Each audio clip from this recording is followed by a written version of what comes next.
सोचिए, अगर आपके पास ताकत हो, सिंहासन हो और बहुत ढेर सारा सोना चांदी हो, लेकिन आपके दिल में प्रेम ना हो, तो क्या वह ताकत टिक पाएगी? और दूसरी ओर, अगर आपके पास न धन हो, न महल हो, केवल सच्चाई और प्रेम आपके अंदर हो, तो क्या आप दुनिया बदल सकते हैं?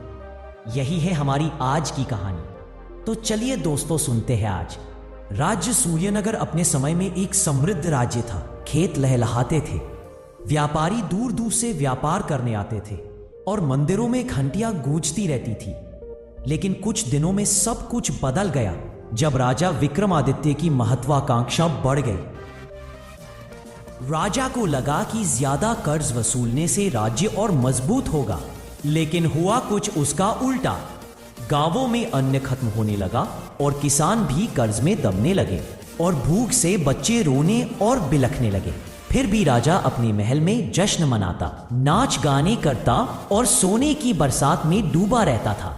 एक दिन राज्य के सबसे गरीब गांव सुहागपुर में हालात बहुत बिगड़ गया। किसान रामलाल का घर टूट रहा था। उसका एक बेटा था जिसका नाम था मोहन और उसकी एक बेटी थी गुड़िया, और गुड़िया 3 दिन से भूखी थी। माँ गौरी ने आंचल से उसे ढक लिया। वो सोच रही थी कि बिटिया सोएगी तो नींद से भूख भूल जाएगी। मोहन ने पिता से पूछा, पापा, अगर हम राजा को जाकर कहें कि हमें खाने को दे, तो क्या वह हमारी बात सुनेंगे और हमें कुछ खाने को देंगे? रामलाल की आंखों में आंसू आ गए। उसने बेटे को सीने से लगा लिया और बोला, मेरे बेटे मोहन, राजा सिर्फ सोने की आवाज सुनता है, भूख की नहीं। उसी राज्य में राजा का मुख्य मुंशी हरिदास था। वह जब भी हिसाब किताब देखता तो पाता कर्ज तो बढ़ते जा रहे हैं, लेकिन जनता की खुशी घटती ही जा रही है।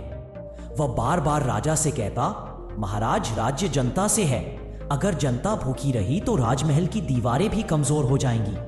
पर राजा हंसकर कहता है, हरिदास तो बहुत भावुक है रे, राज्य सिंहासन दया से नहीं बल्कि तलवार और कर्ज से ही चलता है। मुंशी हरिदास चुप हो गया, लेकिन उसके मन में जलता हुआ सवाल था कि क्या सचमुच शक्ति केवल कठोरता से ही मिलती है या प्रेम ही असली शक्ति है?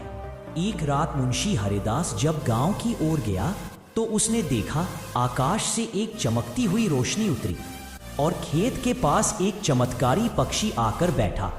पक्षी बोला, हरिदास, इस राज्य की आत्मा भूख से कराह रही है। अगर प्रेम का दीप जलाओगे तो यह राज्य फिर से स्वर्ण भूमि बन जाएगा। हरिदास चौंक गया और कहा, तुम कौन हो? पक्षी बोला, मैं उस प्रेम की आवाज हूं जिसे इस राज्य ने भुला दिया है। याद रखना, जहां प्रेम है वहां समृद्धि भी नहीं रहे। उस रात हरिदास ने बहुत गहराई से सोचा, सचमुच जब इंसान का दिल निर्दयी हो जाता है तो राज्य भी खंडहर हो जाता है, लेकिन अगर दिल में प्रेम हो तो मिट्टी भी सोना बन जाती है। यह विचार उसके मन में अंकुरित कर गया। पर समस्या यह थी कि राजा विक्रमादित्य प्रेम के नाम से भी चिढ़ता था। सुबह दरबार लगा। गांव वाले आए, रोते हुए बोले, महाराज, हम पर दया करो, बच्चे भूखे हैं, हमने भी कई दिन से भरपेट खाना नहीं खाया है, कर्ज माफ कर दो। राजा ने तलवार उठाकर कहा, कर्ज ही राज्य की जान है, जो नहीं देगा उसकी जमीन छीन ली जाएगी। गांव वाले चीख उठे। रामलाल वही गिर पड़ा। उसकी बेटी गुड़िया महल के दरवाजे पर जाकर बोली, महाराज, अगर तुम हमारे पास से रोटी छीनोगे तो हमें जीने का हक क्यों दिया? सारा दरबार सन्न रह गया और मुंशी हरिदास की भी आंखें भर आईं, लेकिन राजा का चेहरा और कठोर हो गया। उसी रात मुंशी हरिदास ने एक निर्णय लिया, अब बस, अगर राजा निर्दयी है तो मुझे प्रेम का रास्ता अपनाना ही होगा। वह चमत्कारी पक्षी से मिलने खेतों की ओर चला, जहां एक नया रहस्य उसका इंतजार कर रहा था। रात का अंधेरा घना था और आसमान में चांद की हल्की किरणें झिलमिला रही थी। मुंशी हरिदास धीरे धीरे सुहागपुर के खेतों की ओर बढ़ रहा था। वह मन ही मन में सोच रहा था कि अगर यह चमत्कारी पक्षी सचमुच मेरी मदद कर सके तो शायद मैं इन गांव वालों को बचा लूंगा। जैसे ही वह खेत में पहुंचा, अचानक आकाश में सुनहरी रोशनी फैली और वही चमत्कारी पक्षी फिर सामने आया। पक्षी ने अपनी मधुर आवाज से कहा, हरिदास, याद रखो, सच्चा शासक वही है जो प्रजा के आंसुओं को पोंछे, ना कि उन्हें तकलीफ दे। अगर राजा निर्दयी है तो यह तुम्हारा कर्तव्य है कि तुम प्रेम का दीप जलाओ। हरिदास ने कहा कि लेकिन मैं तो केवल एक मुंशी हूं, मेरे पास सत्ता नहीं है, मैं क्या कर सकता हूं? पक्षी मुस्कुराया और बोला, सत्ता तलवार से नहीं मिलती, सच्चाई से मिलती है। तुम प्रेम के बीज बो और बाकी का काम समय और विश्वास करेंगे। और उस रात भी रामलाल का घर भूख से करा रहा था। गुड़िया पानी पीकर सोने की कोशिश कर रही थी। मोहन ने अपनी मां गौरी से कहा, मम्मी, क्या सचमुच राजा भगवान का रूप होता है? अगर होता तो हमें भूखा क्यों रखता? गौरी की आंखें भर आईं। उसने बेटे के सिर पर हाथ फेरते हुए कहा, बेटा, भगवान का रूप वही होता है जो भूखों को खाना खिलाए। असली राजा तो शायद कहीं और है। यह सुनकर हरिदास का दिल कांप उठा। उसने निश्चय किया कि वह इस परिवार को बचाने से शुरुआत करेगा। अगले दिन राजा ने फिर से दरबार लगाया। इस बार आदेश दिया गया कि हर गांव से दुगना तर्ज वसूला जाए। सभी गांव वाले दहशत में थे। रामलाल भी अपने बच्चों के साथ दरबार में पहुंचा। उसने कांपते स्वर में कहा, महाराज, हमारी फसल सूख चुकी है, हम और कर्ज कैसे देंगे? राजा गरज कर बोला, जिसके पास देने को कुछ नहीं है उसकी जमीन और घर जब्त कर लो। सिपाही आगे बढ़े। गुड़िया राजा के पैरों पर गिर गई और रोते हुए बोली, महाराज, मेरा घर मत छीनिए, यही हमारी आखिरी आस है। लेकिन राजा का चेहरा पत्थर की तरह कठोर हो गया था। उसी समय हरिदास ने आगे बढ़कर राजा से कहा, महाराज, अगर प्रजा भूखी मर जाएगी तो कर्ज कौन देगा? और अगर खेत उजग जाएंगे तो राज्य कैसे बचेगा? दया केवल धर्म नहीं है, यह नीति भी है। राजा तमतमाकर बोला, अरे ओ हरिदास, तू बार बार मेरी आज्ञा का विरोध क्यों करता है? याद रख, दया राज्य को कमजोर बना देती है। हरिदास ने शांत स्वर में कहा, नहीं महाराज, दया ही राज्य को अजेय बनाती है, क्योंकि जब जनता दिल से आपके साथ होती है तो कोई दुश्मन आपको हरा नहीं सकता। दरबार में सन्नाटा छा गया और गांव वाले आशा भरी नजरों से हरिदास की ओर देखने लगे। अचानक दरबार की छत से हल्की सी सुनहरी रोशनी उतरी। सिर्फ हरिदास और छोटे बच्चों ने उसे देखा। वह वही चमत्कारी पक्षी था जो अदृश्य रूप में वहां मौजूद था। गुड़िया ने धीरे से मां के कान में कहा, मम्मी देखो, एक सुनहरी चिड़िया हमारी ओर मुस्कुरा रही है। गौरी ने हैरानी से देखा, लेकिन उसे कुछ नजर नहीं आया। पक्षी ने हरिदास के कान में फुसफुसाकर कहा, समय आ गया है, लोगों को आशा दो। हरिदास ने गहरी सांस ली और ऊंची आवाज में बोला, महाराज, अगर आप अपनी प्रजा को भूखा मारना चाहते हैं तो मैं इस अन्याय का हिस्सा नहीं बनूंगा। आज से मैं गांव वालों की ओर खड़ा हूं। राजा क्रोध से कांप उठा और उसने सैनिकों को आदेश दिया, हरिदास को कैदखाने में डाल दो। सिपाही हरिदास को पकड़ने आगे बढ़े, लेकिन तभी गांव वालों ने मिलकर हरिदास को अपने बीच खड़ा कर लिया।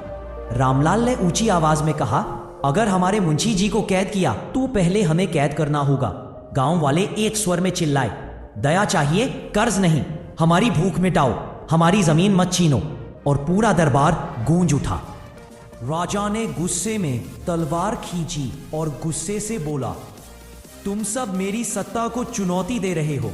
याद रखो, मैं निर्दयी हूं, मेरे सामने कोई नहीं टिक सकता। बच्ची गुड़िया डर के मारे कांप उठी। बदरोते हुए बोली, अगर निर्दयी होना ही राज सत्ता है तो हमें ऐसा राजा नहीं चाहिए। ऐसी बातें एक छोटी बच्ची के मुंह से सुनकर सबकी आंखों में आंसू आ गए। गांव वालों की भीड़ में सन्नाटा फैल गया। हरिदास ने बच्चे को गोद में उठाकर कहा, बिटिया मत डर, सच्चाई और करुणा सबसे बड़ी ताकत है। और उसी समय अचानक तेज आंधी चली।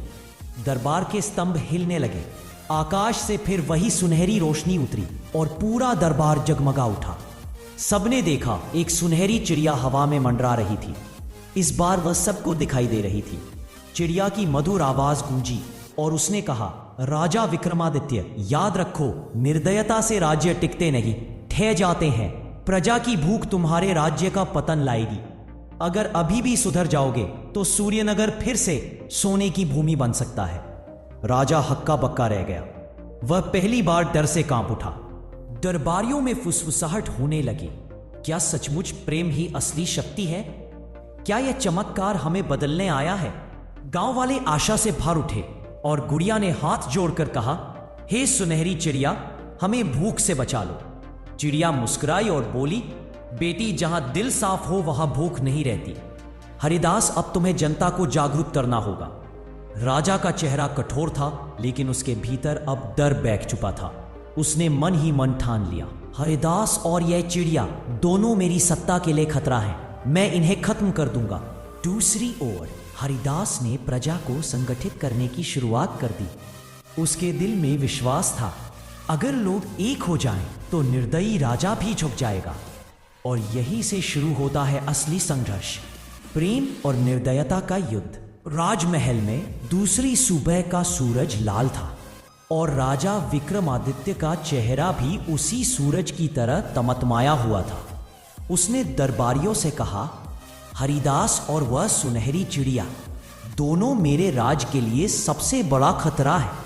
अगर प्रजा प्रेम के नाम पर एक हो गई तो मेरा राज्य कमजोर हो जाएगा।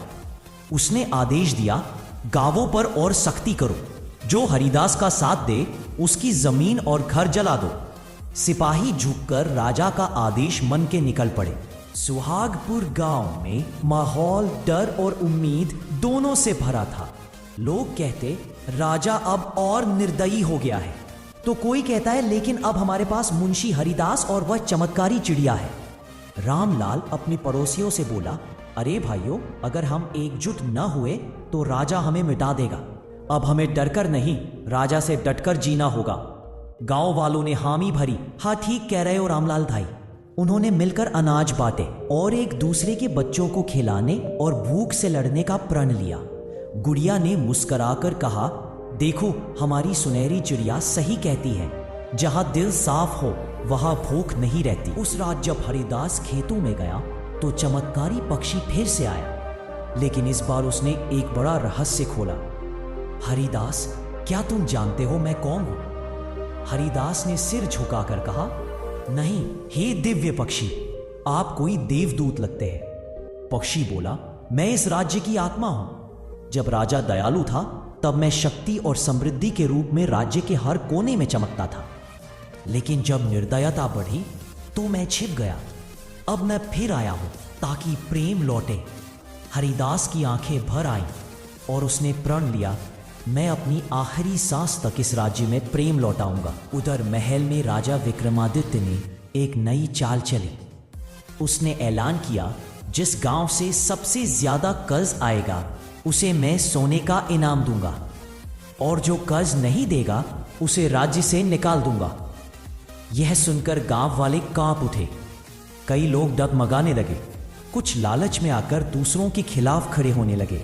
हरिदास ने समझाया, अरे भाइयों, लालच और डर यही राजा का हथियार है। अगर हम टूट गए तो सब खत्म हो जाएगा, लेकिन अगर हम एक रहे तो निर्दयता हार जाएगी। उसी समय गुड़िया और मोहन बच्चों की टोली लेकर गांव में घूमने लगे और वे गा रहे थे, हम नहीं डरेंगे, हम नहीं झुकेंगे, गर्व से जिएंगे, प्रेम से लड़ेंगे। और उनकी आवाज ने बड़ों के दिल में आग भर दी। गांव वालों ने एक स्वर में कहा, अब चाहे जान जाए, हम दया और करुणा के लिए लड़ेंगे। और अगली रात तेज तूफान उठा। राजा के सैनिक गांव में आग लगाने आ पहुंचे। उन्होंने रामलाल का घर चारों ओर से घेर लिया। गौरी बच्चों को सीने से चिपकाकर रोने लगी। रामलाल सिपाहियों के सामने खड़ा हो गया और बोला, अगर घर जलाना है तो पहले मुझे जलाओ। सैनिकों ने मशाल उठाई ही थी कि अचानक आसमान से बिजली चमकी, तेज हवा चली और सब मशाले बुझ गए। और तभी वही चमत्कारी पक्षी चमकते हुए सामने आया। पक्षी ने सैनिकों से कहा, निर्दोषों का घर जलाओगे तो तुम्हारे घर भी राख हो जाएंगे। करुणा छोड़कर जो निर्दयता चुनता है उसका अंत विनाश ही होता है। सैनिक डरकर पीछे हट गए और इस घटना के बाद गांव वालों का डर मिट गया। उन्होंने तय किया कि अब हम राजा के आदेश नहीं मानेंगे, अब हम मिलकर जिएंगे और हम मिलकर लड़ेंगे। हरिदास ने उन्हें संगठित किया और कहा, अगर राजा तलवार है तो हम प्रेम की ढाल है। ढाल टूट सकती है लेकिन प्रेम कभी हारती नहीं। गांव वालों ने हाथ उठाकर प्रतिज्ञा की। गुड़िया ने सबके बीच खड़े होकर कहा, हम भूख से नहीं मरेंगे, डर से नहीं झुकेंगे, हम प्रेम से जीतेंगे। लेकिन राजा यह सब बर्दाश्त नहीं कर सका। उसने घोषणा कर दी, अगर 3 दिन में कर्ज नहीं मिला तो पूरे सुहागपुर गांव को नष्ट कर दिया जाएगा। गांव में मातम छा गया और लोग सोचने लगे, क्या ये हमारी आखिरी घड़ी है? रामलाल ने आंसुओं से भरी आंखों से अपनी पत्नी से कहा, गौरी, शायद अब हम अपने बच्चों को बचा ना पाए।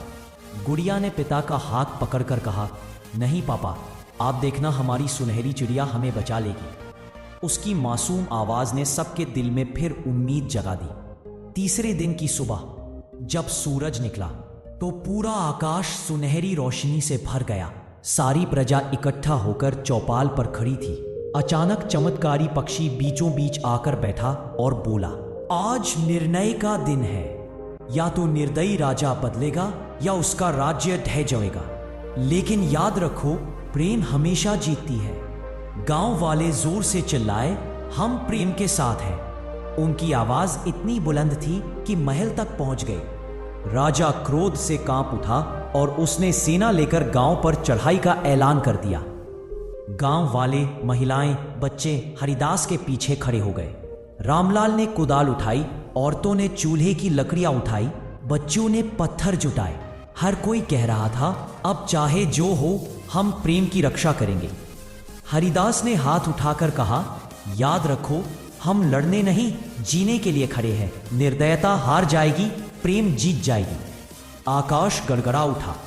राजा की सेना गांव की ओर बढ़ रही थी और चमत्कारी पक्षी गांव के ऊपर। सुहागपुर गांव पर तनाव की गहरी छाया थी। और फिर सुबह हुई और सूरज निकला, लेकिन उसकी रोशनी भी मानो धुंधली पड़ गई थी। हर घर में लोग सजग थे। कहीं किसी ने कुदाल उठा रखी थी तो किसी ने बांस का डंडा, और बच्चे पत्थरों की गठरी बांध रहे थे। गुड़िया अपनी छोटी हथेली में मिट्टी पकड़कर बोली, ये मिट्टी हमारी माँ है, इसे हम किसी निर्दयी को नहीं देंगे। उसकी मासूम आवाज ने सबके दिल में आग जला दी। राजा विक्रमादित्य अपनी विशाल सेना के साथ गांव के बाहर आ पहुंचा था। हाथी, घोड़े, तलवारें सब चमक रहे थे। राजा गरज कर बोला, अरे ओ गांव वालों, अभी भी समय है, कस दो, वरना यह गांव राख हो जाएगा। गांव वाले चुप रहे। हरिदास आगे बढ़ा और ऊंची आवाज में बोला, महाराज, हमने तय कर लिया है, हम कर्ज नहीं देंगे। अगर मरना पड़ा तो मरेंगे, लेकिन करुणा से समझौता नहीं करेंगे। राजा क्रोध से कांप उठा। उसने तलवार लहराकर कहा, तो ठीक है हरिदास, जब तुम तय ही कर चुके हो। सेना ने गांव की ओर बढ़ना शुरू किया। गांव वालों ने डटकर सामना किया। पुरुषों ने कुदालों से वार रोके, औरतों ने पत्थर फेंके, बच्चों ने आवाजें लगाकर डराया। लेकिन सेना बड़ी और ताकतवर थी। गांव वाले धीरे धीरे पीछे हटने लगे। गुड़िया रो पड़ी और कहने लगी, चिड़िया दीदी, हमें बचाओ, हमें बचाओ। और उसी समय अचानक आसमान से तेज सुनहरी रोशनी उतरी। पूरे गांव और सेना के बीच एक चमकदार दीवार खड़ी हो गई। चमत्कारी पक्षी आकाश में मंडराने लगा और उसकी आवाज गूंजी, अरे हो राजा विक्रमादित्य, याद रखो, तलवार की जीत अस्थायी होती है, लेकिन करुणा की जीत शाश्वत होती है। राजा ने तीर चलाया, लेकिन तीर हवा में राख बन गया। हाथी और घोड़े बेकाबू हो गए। सैनिक डरकर पीछे हटने लगे। जब राजा ने यह सब देखा तो राजा ने गुस्से में तलवार उठाई और खुद आगे बढ़ा। लेकिन जैसे ही उसने धरती पर कदम रखा, धरती कांप उठी। उसकी तलवार हाथ से छूट गई और आकाश में गूंजती आवाज आई, जिसे अपनी प्रजा के आंसू दिखाई नहीं देते, उसकी तलवार हमेशा कमजोर होती है। राजा घुटनों के बल गिर पड़ा। अब उसे अपनी गलती का एहसास हुआ।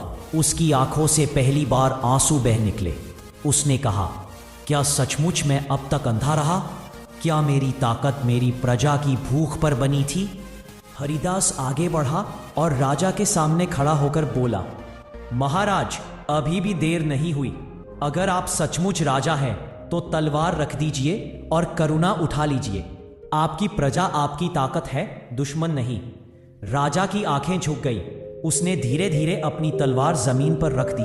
वह कांपती आवाज में बोला, हरिदास, मुझे सिखा दो कि असली राजा कैसे बनता है।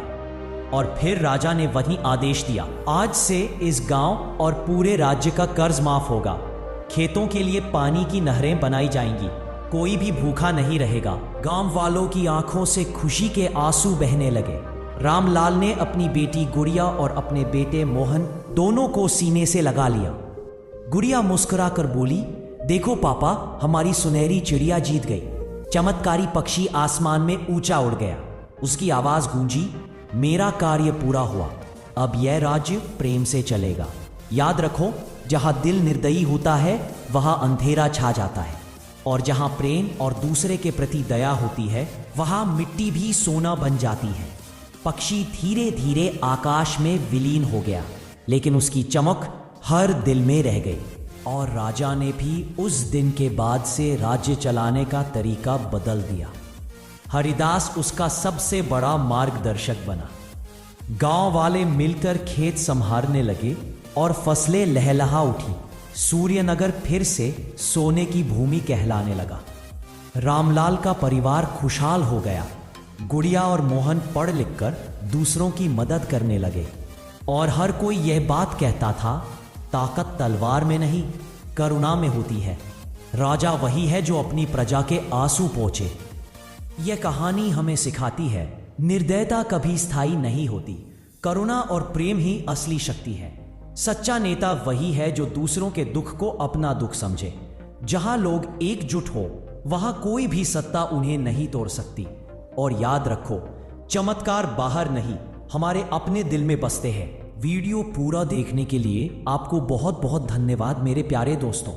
अगर इस कहानी ने आपके दिल को छुआ हो, अगर आपको लगा कि इसमें आपकी जीवन जीने के लिए कुछ सीख मिला है, तो इसे अकेले मत रखिए। इसे शेयर कीजिए अपने दोस्त, अपने रिश्तेदारों को, ताकि और लोग भी इस रोशनी से जुड़े। और हाँ, हमें सपोर्ट करने के लिए वीडियो को लाइक कीजिए। बहुत मेहनत लगती है दोस्तों वीडियो बनाने में, इसलिए आपसे हाथ जोड़कर बेनती है, हमारे चैनल को सब्सक्राइब कीजिए, ताकि जब भी अगली वीडियो आए सबसे पहले आप तक पहुंचे। भगवान करे आपके घर में हमेशा खुशियां भरी रहे। तो मिलते हैं अगले वीडियो में, तब तक के लिए प्रणाम, नमस्कार। और हाँ, कमेंट जरूर करें, आपके हर कमेंट से हमें ताकत मिलती है।